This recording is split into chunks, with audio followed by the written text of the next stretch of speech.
सभी भक्तों का मंगल हो। सादर जय श्रीमन नारायण।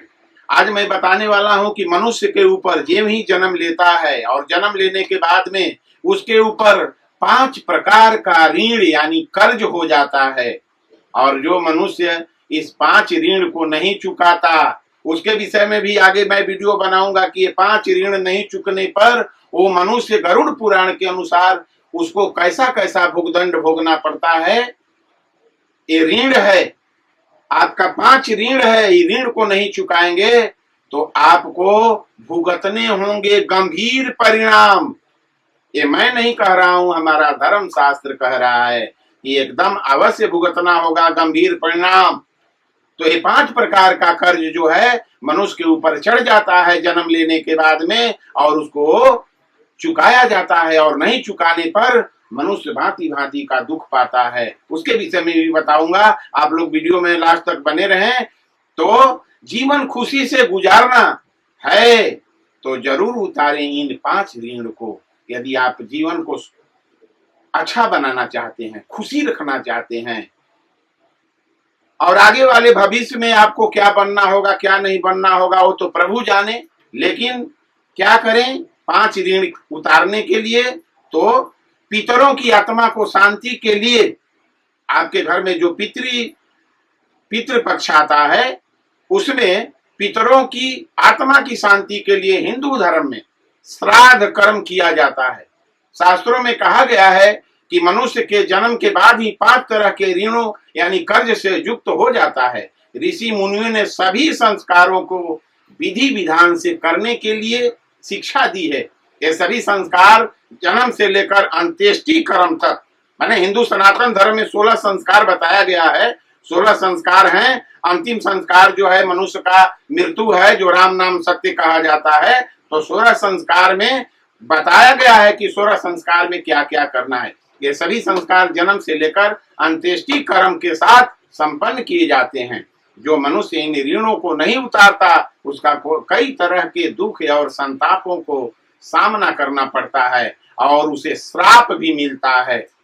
तो ये 5 ऋण के विषय में मैं बता रहा था कि संतापों को सामना करना है तो ये 5 ऋण को अवश्य चुकावें।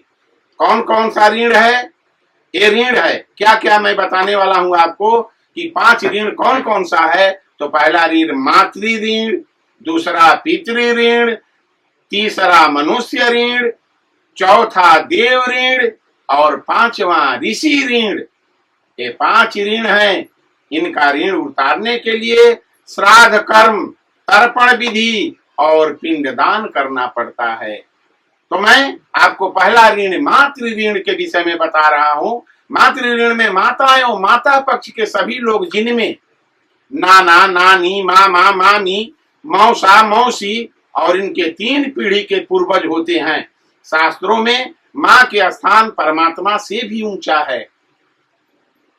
बताया गया है, हर शास्त्र धर्म बताया गया है कि माता परमात्मा का रूप है। अगर कोई व्यक्ति माता के प्रति कोई गलत शब्द बोलता है या कोई कष्ट देता है तो उसको कई प्रकार के कष्ट भोगने पड़ते हैं। इतना ही नहीं, इसके बाद भी कलह और कष्टों को दौर भी परिवार के पीढ़ी दर पीढ़ी चलते रहता है।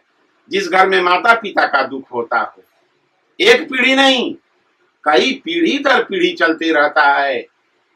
तो ये माता का ऋण है, तो माता का ऋण अवश्य मनुष्य को उतारना चाहिए। अब दूसरी ऋण है पितृ ऋण, पिता का ऋण। पितृ ऋण में पिता पक्ष के लोगों, पिता के पक्ष के लोग कौन कौन सा हैं?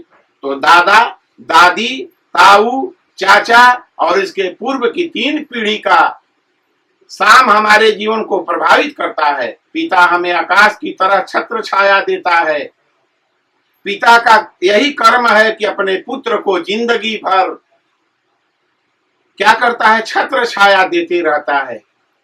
जैसे हनुमान जी बचपन में सूर्य भगवान को निगलने के लिए चल गए, चल दिए यहां से।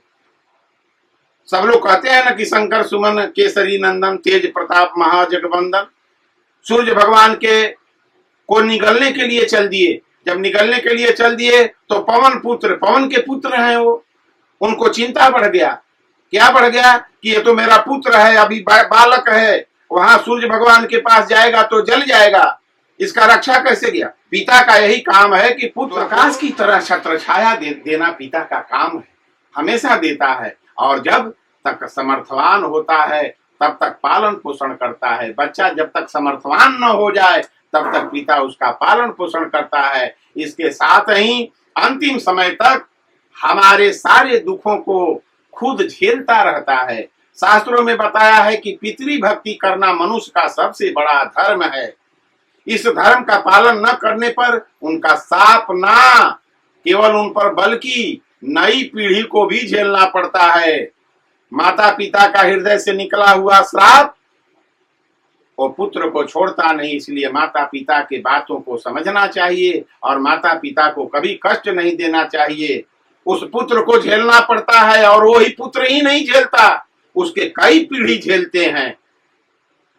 तो इसमें घर में आर्थिक अभाव, अगर माता पिता का सेवा नहीं होता है तो उस घर में क्या होता है? उस घर में आर्थिक अभाव, दरिद्रता, संतानहीनता, संतान को विभिन्न प्रकार को कष्ट आना या संतान अपंग रह जाने से जीवन भर कष्ट की प्राप्ति हो सकता है। हो सकता नहीं, होता है। तो ये है पितृ ऋण। तो हर पुत्र का धर्म है कि अपने पितृ ऋण को उतारे। उसके बाद तीसरे में आता है देव ऋण। माता पिता प्रथम देवता है जिसके कारण भगवान गणेश महान बने। माता पिता का सेवा करके भगवान गणेश महान बने। इसके बाद हमारे इष्ट भगवान शंकर जी, दुर्गा माँ, भगवान विष्णु या फिर जिनको हमारा कुल मानता आ रहा है।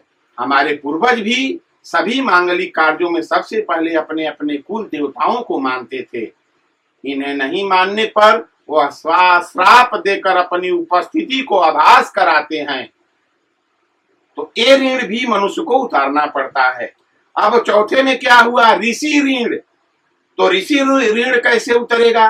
ऋषि ऋण में जिस ऋषि के गोत्र में मनुष्य पैदा होता है, जैसे आपका गोत्र है कश्यप गोत्र है तो आप कश्यप गोत्र के कश्यप ऋषि के संतान हैं। गौतम का गौतम गोत्र है तो गौतम ऋषि के संतान आप हैं। तो जो ऋषि ऋण क्या होता है? ऋषि ऋण में जिस ऋषि के गोत्र में मनुष्य पैदा होता है, वंश वृद्धि की उन ऋषियों का नाम अपने नाम के साथ जोड़ने में लोग कतराते हैं। उनके ऋषि तर्पण आदि नहीं करती हैं। इस कारण उनके घरों में कोई मांगलिक कार्य नहीं होते हैं। इसलिए उनका शाप पीढ़ी दर पीढ़ी प्राप्त होते रहता है।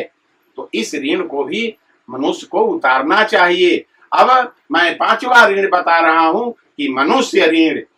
मनुष्य ऋण क्या है? माता पिता के अतिरिक्त जिन अन्य मनुष्य ने हमें प्यार दुलार और हमारा ख्याल रखा, साथ ही समय समय पर मदद की, जिन गाय आदि पशुओं का दूध पिया, जिन अनेक मनुष्यों, पशुओं, पक्षियों ने हमारी प्रत्यक्ष या अप्रत्यक्ष रूप से मदद की, उनका ऋण भी हमारे ऊपर हो जाता है।